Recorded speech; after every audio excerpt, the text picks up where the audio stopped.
Assalamualaikum warahmatullahi wabarakatuh.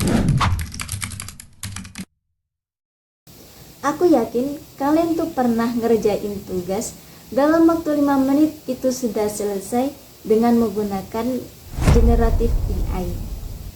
Namun sedetik kemudian kalian tuh berpikir, apakah tugas yang aku kerjakan ini karya aku atau karya AI?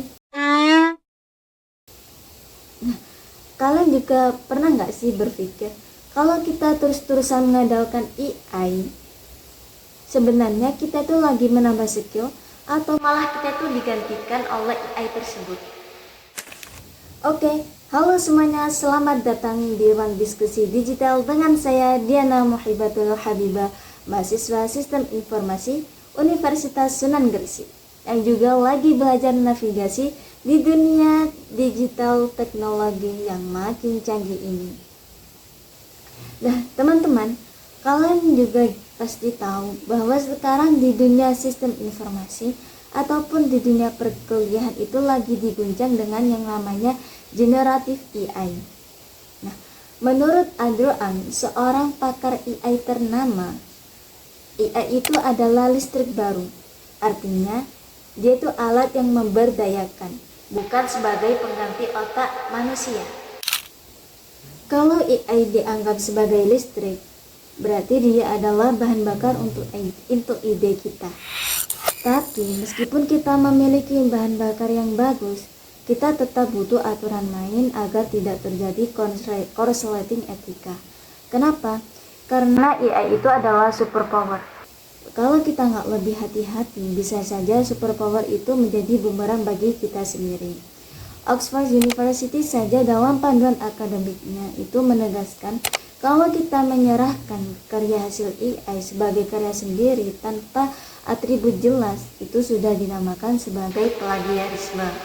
Jadi, bagi kalian yang suka copy paste tugas kuliah, hati-hati, karena itu termasuk dalam plagiarisme.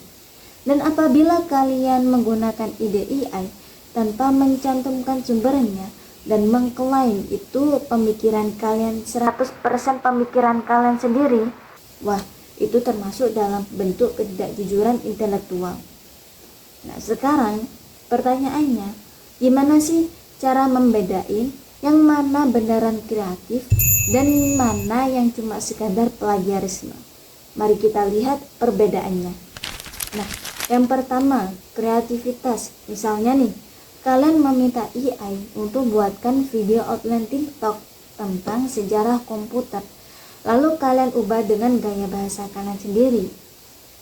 Ataupun kalian tuh bisa meminta coding dasar, lalu kalian debug dan kalian pahami alurnya. Itu yang dinamakan dengan belajar atau kreativitas. Sedangkan sebaliknya, plagiarisme itu apabila contohnya nih, kalian itu meminta esai, lalu kalian copy paste bulat-bulat jawaban tersebut tanpa kalian olah dengan gaya bahasa kalian sendiri ataupun tanpa kalian pahami.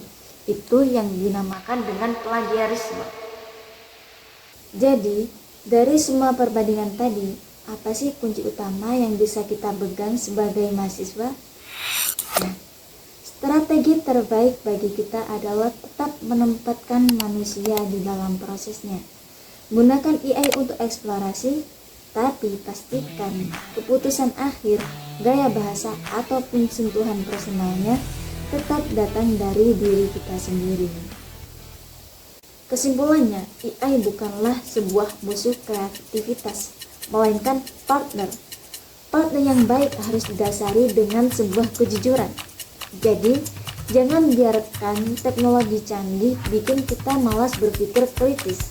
Tapi, saya percaya bahwa mahasiswa sistem informasi ini yang hebat bukanlah yang paling jago dalam menggunakan AI, melainkan mereka yang bijak dalam menggunakannya.